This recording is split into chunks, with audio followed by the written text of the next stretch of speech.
that a lot of things that we want to do, a lot of places we would like to go, a lot of things we would like to experience, and we just stop at but, and we build a case. In fact, I was reading something the other day that talked about but. It says but is an argument for our limitations, and when we argue for our limitations, we get to keep them. See, but will cause you to procrastinate, but will cause you to hide out behind fear, but will cause you to come up with all type of excuses that you can validate your inaction and not acting on your dream. And right now, more than ever, people need to look for ways to live their dream. People need to look for ways to make it on their own. There is no such thing as job security. There's no such thing as a storm-proof or tragic-proof life. There are no guarantees today, ladies and gentlemen. The illusion is gone. There was a time when we graduated from high school, you were told, go to college and get out, and you go and work for a corporation for 30 or 40 years, give your gold watch, and you'll retire. Special announcement, that day is gone. That day is gone, never to return again. So instead of people living in fear, feeling stressed out, feeling powerless, feeling like victims, I think it should be a time that we need to begin to look at ways that we can become an active force in our own lives. Look at ways when we can decide to take charge of our own destiny. Look at ways when we can decide to design a life of substance and begin to truly live our dreams. And it's time for people to decide, I'm ready to get on with my life. Shake somebody's hand on your right and left. A guy named Bob May said this, don't let nobody turn you around. Do that right quick. Now, you know, a lot of people say, I'm going to live my life one day when things get right, when I get all my bills paid, when I get my feet on the ground. I say, what have you been walking on? See, there are no problem-free moments. A guy named Dimples had a record one time called If It Ain't One Thing, It's Another. And I say, if it ain't one thing, it's 12 others. Always something there to build a case on why you can't move on, why you can't grow to the next level, why you can't begin to manifest your greatness, why you can't begin to live life on your terms. Always something there to block you, to keep you where you are, and keep you from beginning to develop your true greatness. Always some fear. How do we handle it? And I'm saying that if you've been hiding out behind but, if you've been using the fact that you don't have enough money or you don't have the education, take it head on. Go get the education. I was saying to a guy the other day who was saying, I said, how old are you? He says, 47 years old. I said, your sister tell me that you can't read. He said, that's right. I said, why? Well, you know, I didn't go to school. I said, excuse me, how old are you?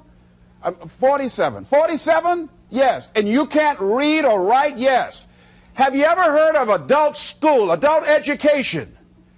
Have you decided that you should learn how to read to begin to expand your world? Why are you using that as a racket?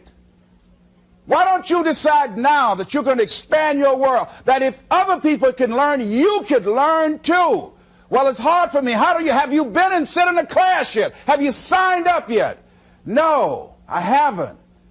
See, a lot of people say no, ladies and gentlemen, to things, and they don't even know what they're saying no to.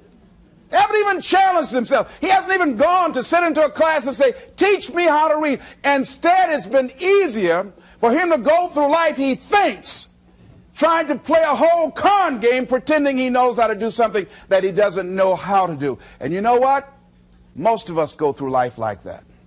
Most of us go through life pretending that we're satisfied where we are, pretending that everything is okay, pretending that we don't have any special goals or ambitions or desires, when really deep down inside we do really want more.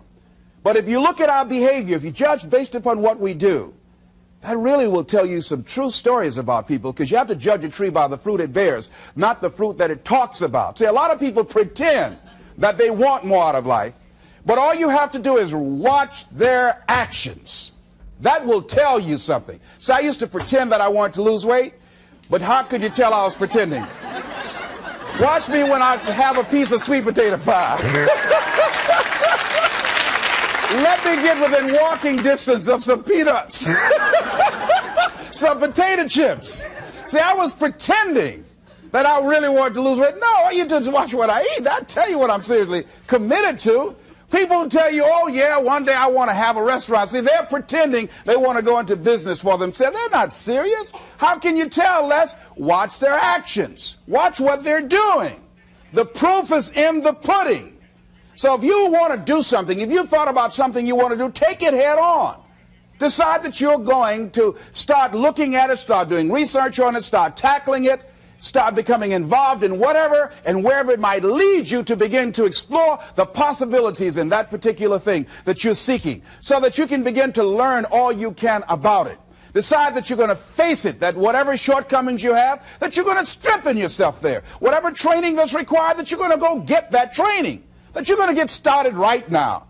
George Washington Carver would say, do what you can, where you are with what you have, and never be satisfied. S.B. Fuller used to say, and you heard Joe Dudley talk about, always strive to be more than that which you are. Yeah, don't get satisfied with yourself. Always know that wherever you are, you can enjoy more, that you deserve more. But most people, you know what they do? Most people go through life quietly and safely, tiptoeing to an early grave. Find out what it is you want, and go after it as if your life depends on it. Why? Because it does. People that have found their passion, people that found the things that they love, people that have found the things that they can pour their lives into, those people live longer. I was in New York and I had to do a seminar at a special church, and a guy by the name of Reverend Johnny Youngblood. And I said, how is it that you were able to build this big housing facility and got all of the various community and religious groups together to have this dwelling for 2,000 residents that were once homeless? How were you able to take on this responsibility? Wasn't it overwhelming? He said, the kind of work I do, he said, it's in me. I've got to live what's in me. And I think that's everybody's desire in life. You've got to live what's in you. Life is just too short and unpredictable. But what do we say? But there'll always be tomorrow. Oh, no. There's no guarantees you're going to show up tomorrow. There are a lot of people who were here yesterday that they're not here today. There are a lot of opportunities that were around yesterday. They're not here today. Oh, you can wait, but you know what Abraham Lincoln said? Well, good things might come to those who wait, but only the things that have been left over by those who hustle. So who want to go through life picking up leftovers? You deserve much more than that. The leftovers is somebody's left you. So take it head on, begin to explore it. Here's something else. Decide to do it now. Decide whatever you want to do, that you are now going to become actively involved right now, exploring the possibilities for you. That you're going to look at it and do just a little bit of it right now. When I decided to become a speaker, I didn't just quit my job and just ran out and say, I'm a motivational speaker. No. What I did was I decided to start looking at other people that were involved in the speaking profession. I volunteered to work with some speakers so that I could learn. Whatever you want to do, get your feet wet. Gain some experience doing some volunteer work in the area and find out whether or not this thing you want to do will fit for you. A friend of mine told me he wanted to have a restaurant. I said, have you ever operated a restaurant before? He said, no. I said, well, really, you don't even know if you want one.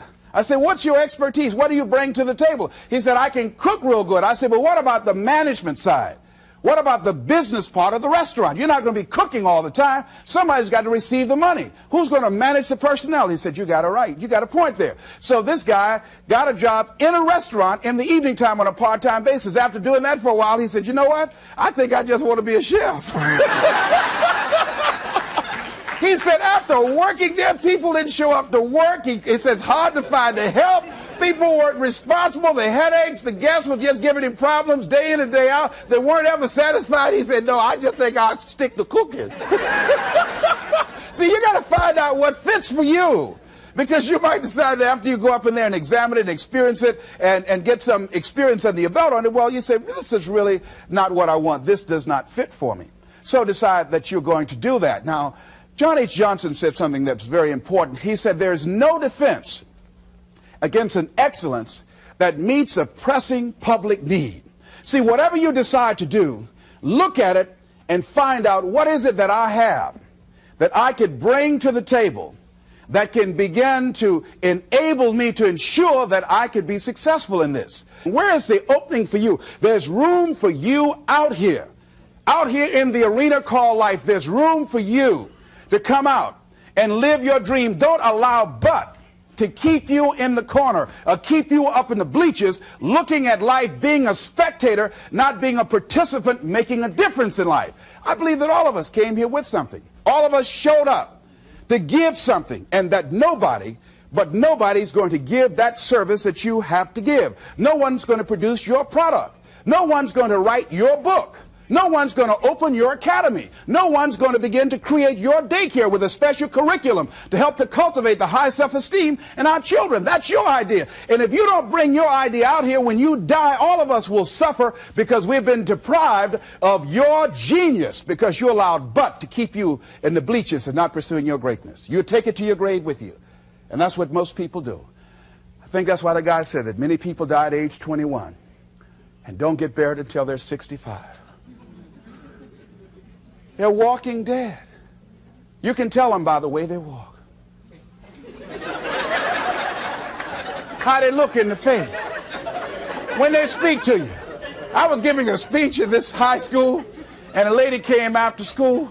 She said, "Mr. Brown, I want to talk to you about my son."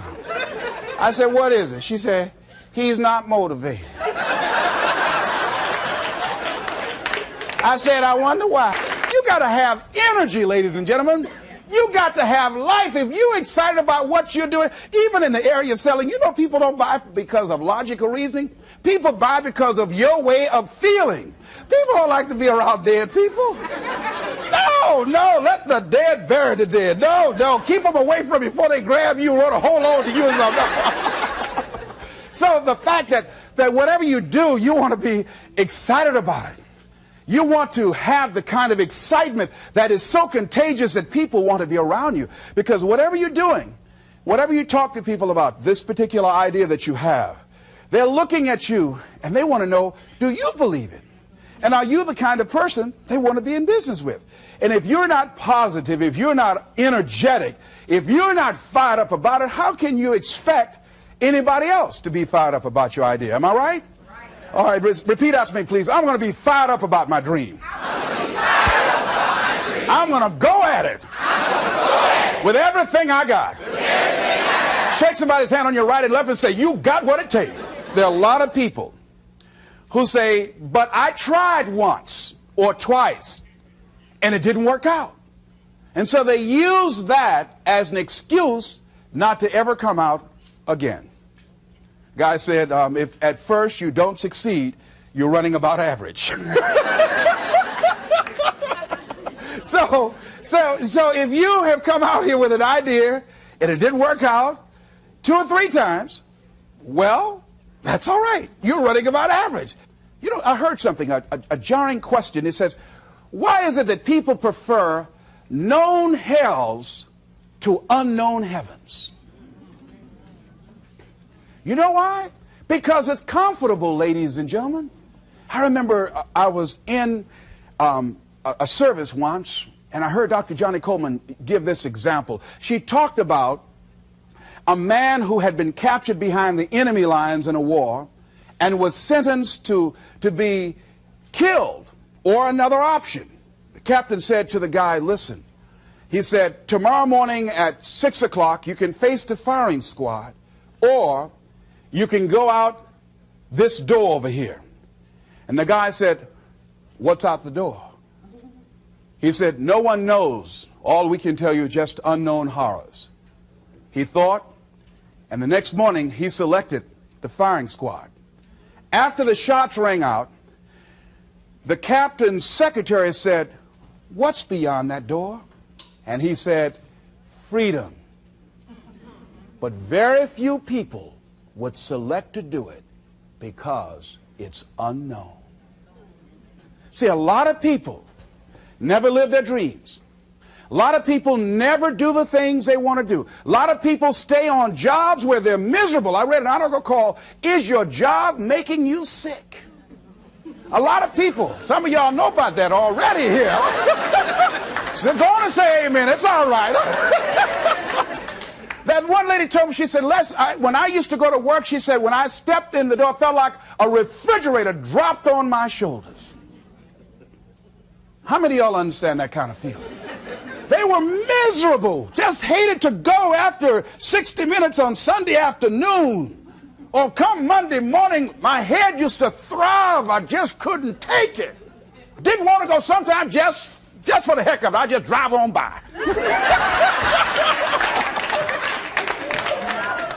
I used to hate to go to work. Many of us choose an active living death. Many of us are walking dead. The walking dead. That we're not doing what we want to do. Many of us stay in relationships where we're dying together rather than growing and expanding and living together. We're miserable, but because we don't have the courage to see ourselves beyond that relationship that has turned toxic, we go through life living dead people. And you can always tell couples that have been together for a little while. Go in a restaurant, the ones sitting side by side, giggling and talking to each other, feeding each other with their fork and spoon, they just got together for 1 week. You see them in the car, they're sitting all up each other, hugging and slugging. Oh, they've been together about 3 days, all right? But if you see people in the restaurant, see a couple, and they're sitting in front of each other. Takes so long for this food, I wonder when they're going to hurry up. Those are the married ones. Oh, but what if I know people have been married for years, living in 2 separate rooms, sleeping in 2 separate beds? Well, it's cheaper to keep it. Not necessarily. It's according to the price you want to pay. See, the price of peace of mind, the price of living the truth, of being honest with yourself and say, wait a minute, it's got to be more than this. So you've got to decide, wait. Even if things don't work out, even if I experience defeat or failure, that does not make me a failure. It's a difference between failing and being a failure. If things don't work out, if you don't produce the results you want, that's all. But don't confuse who you are with the results that you produce. I used to be a state legislator in Columbus, Ohio. And I remember once I was going to introduce some legislation on the floor, and after getting that legislation passed, a guy came up behind me, and he had some legislation that I opposed him on that.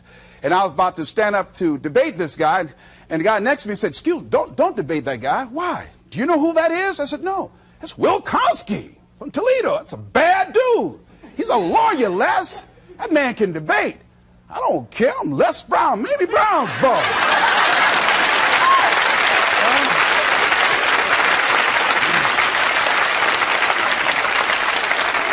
So I raised my hand, Mr. Speaker. He said, the gentleman from the 29th House District? I said, yes, sir. So tell the gentleman I'd like to take him on. Challenge him on this legislation. He said, Will Konsky said, I would more than like to, Mr. Speaker.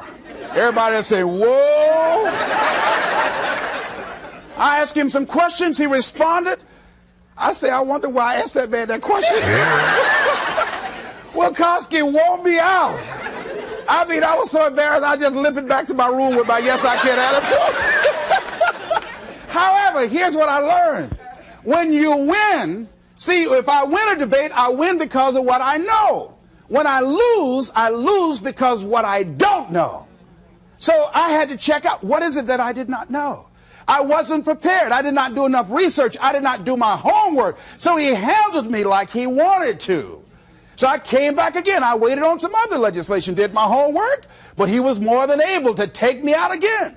But pretty soon, each time it would become a little bit more difficult and a little bit more difficult. And the older guy said, would you argue in behalf of this legislation for me? I said, sure. I started volunteering to do work in the legislative committees for the older guys. I said, absolutely.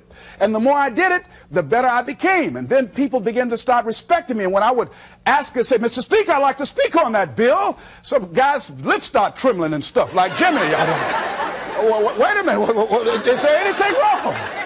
Do we have